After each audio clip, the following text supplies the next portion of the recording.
Week 13 of the fantasy baseball season, and here's a few hitters I look to add this week. The first guy, Isaac Paredes of the Tampa Bay Rays. So Paredes, he's come out of nowhere over the last few weeks. That 3 home run game versus the Yankees really got him going and really got him on the radar in fantasy baseball. Right now, only available in 40% of fantasy leagues. If he continues this hot streak here, he's a guy that obviously is going to be off of pretty much all waiver wires by next week on the season. 13 home runs, 27 RBIs, 22 runs scored, a 246 average, and a 301 on base. So he's been red hot in the last month here with 10 homers, 18 RBIs, and a 278 average is Paredes. And he qualifies at first, second, and third. So obviously, with all the qualifications and good versatility, this is a guy that is a big-time hitter right now for the Tampa Bay Rays. And it seems like each and every season, this Tampa Bay Ray team finds a diamond in the rough, and that's exactly what they're getting here with him. The last few games, June 26th versus the Pirates, 3 for 3 with a rib. June 28th versus the Brewers, 0 for 3. June 29th versus the Brewers, 0 for 2. June 30th at Toronto, 1 for 4 with a homer. July 1st at Toronto, 0 for 5. July 2nd at Toronto in a doubleheader. He had a big day, 4 for 10, 4 runs scored, 2 homers, 5 RBIs. And July 3rd at the Jays, 2 for 5 with a run. So it seems like each and every game he's getting a hit. He's been on a home run tear. And with him qualifying at all these positions as well, he's the top pickup of the week, no doubt about it, is Paredes at the hitting position. And I would give him an ad this week, especially since he's only available in 40% of leagues, and this is probably the last chance to get him in 10 and 12-team leagues. The next guy is Vinny Pasquantino of the Kansas City Royals. So one of the top prospects in the Royal system is Pasquantino. Got called up early last week here.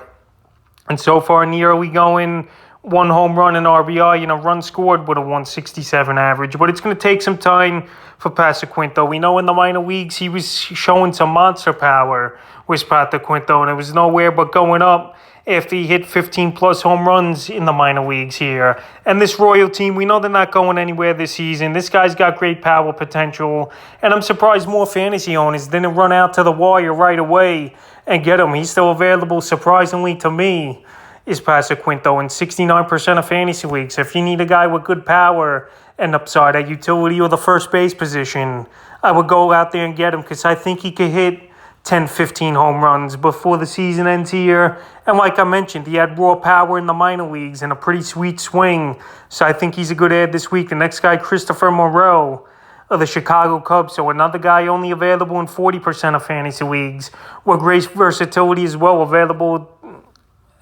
playing second, third, and outfield. So Morel, he's been on a tear over the last month of the season, but on the season, still solid numbers as well. 8 home runs, 23 RBIs, 7 stolen bases, 31 runs scored, a 276 batting average, and a 338 on base here for Morel. So Morel, they're playing the young guys over there in Chicago.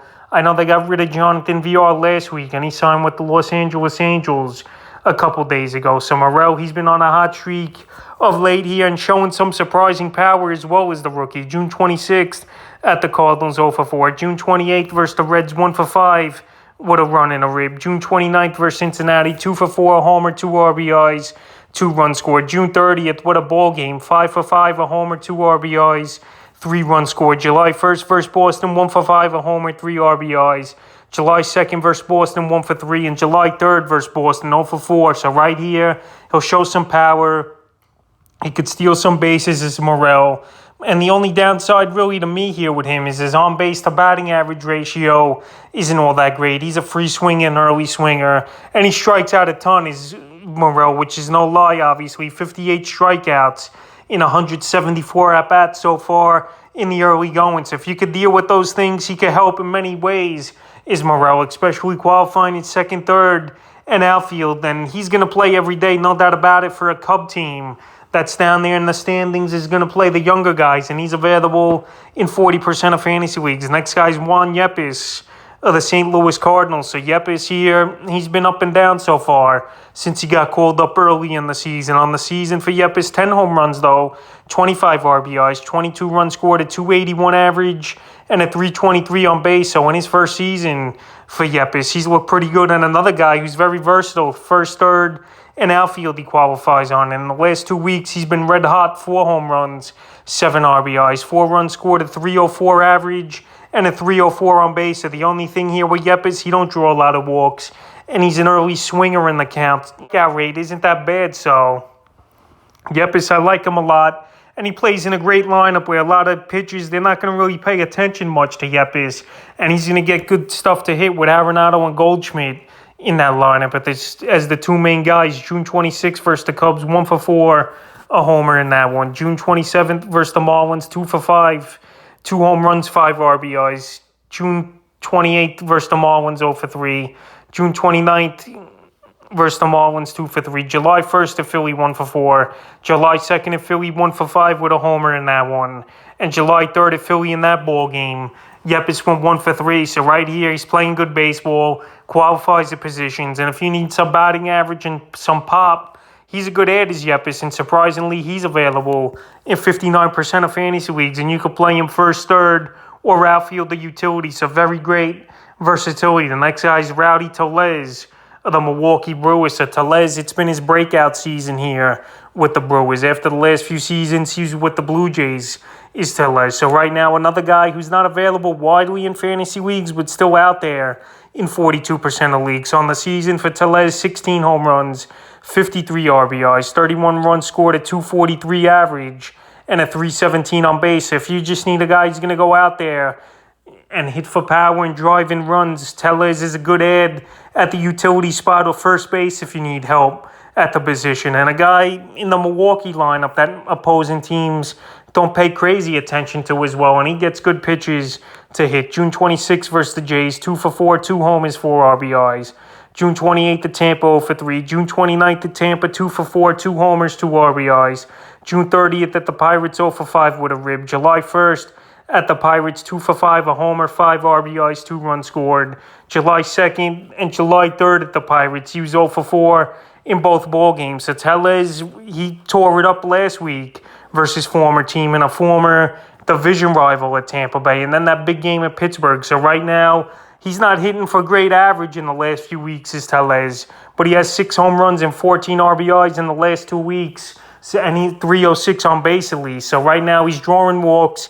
He's showing power, and this is a guy who could finish the season with 30 home runs, and I would go out there and get him before it's too late for Tellez. The next hitter I looked at this week, Aaron Duran of the Boston Red Sox. So Duran, he's been playing good baseball this season in his second season in the league. After last season having a cup of coffee, and so far this year, he's been up for a cup of coffee. 1 home run, 6 RBIs, 5 stolen bases, 10 runs scored, 330 batting average, and a 374 on base here for Jarren Duran. So Duran's getting an everyday opportunity pretty much since he got called up. And the Red Sox here, they need that little jolt in the lineup. And this is what he's doing here is Duran. He's batting first.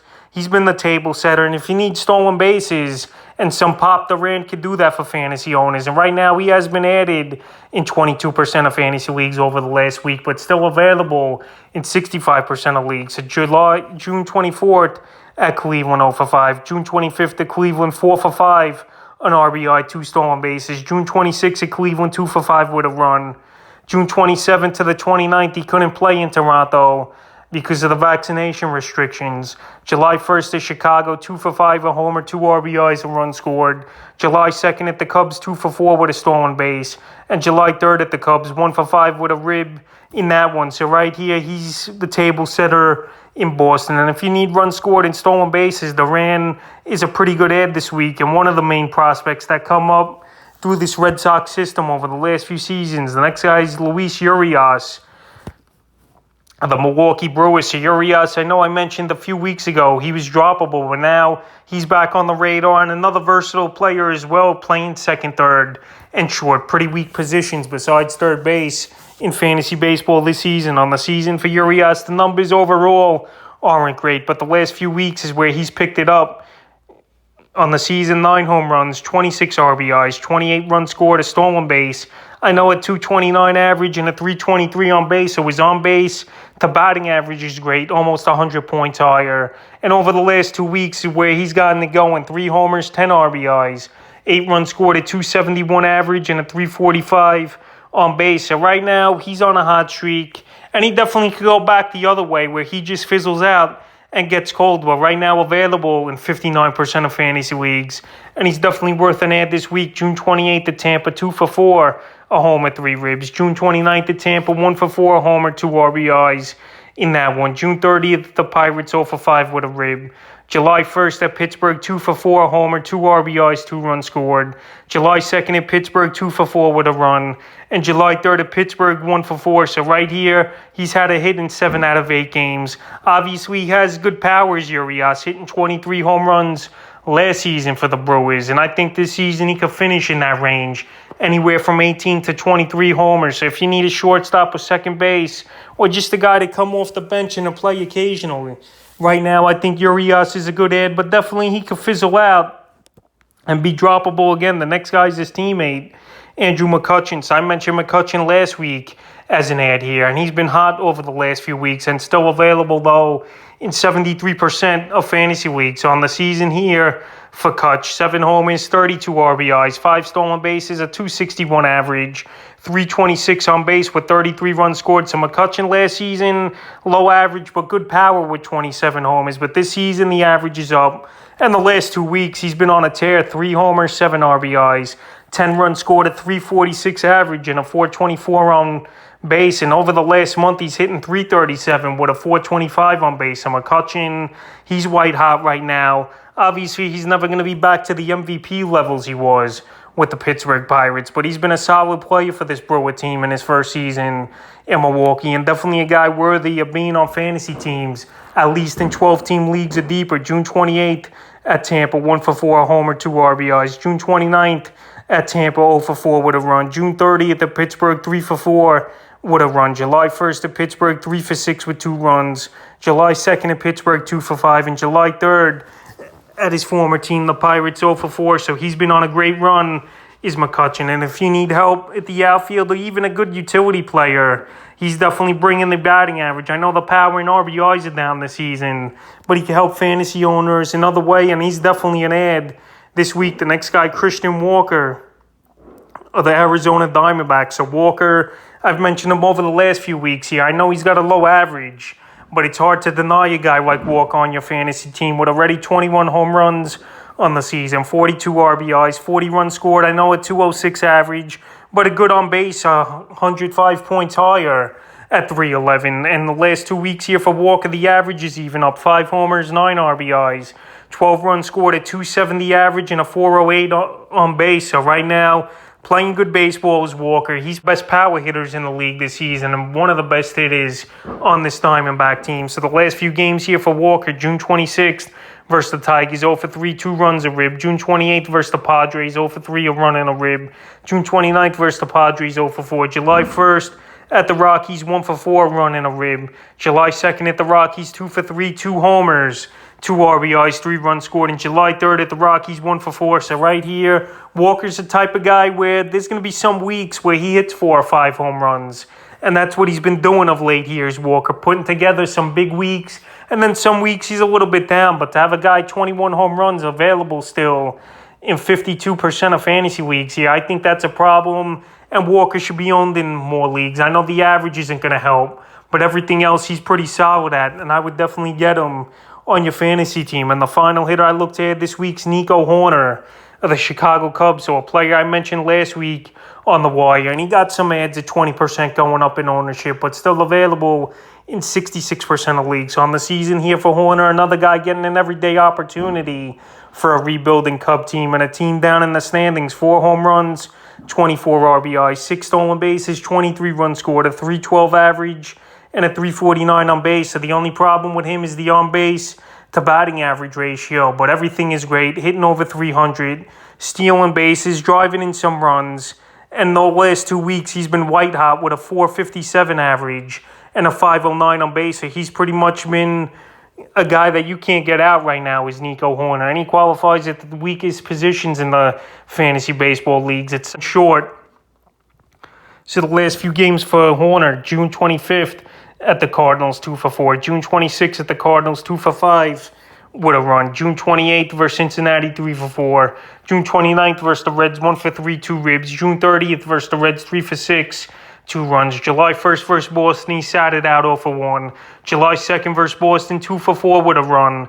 And July 3rd versus Boston, 1 for 5. So Hoerner right now, he's been a hitting machine for this Cub team. And if you need batting average and some stolen bases and some RBIs, he's not going to do much, is Hoerner. He's definitely worth an add here and one of the hotter pickups this week. So that's a few hitters I look to add here for week 13 already of the fantasy baseball season.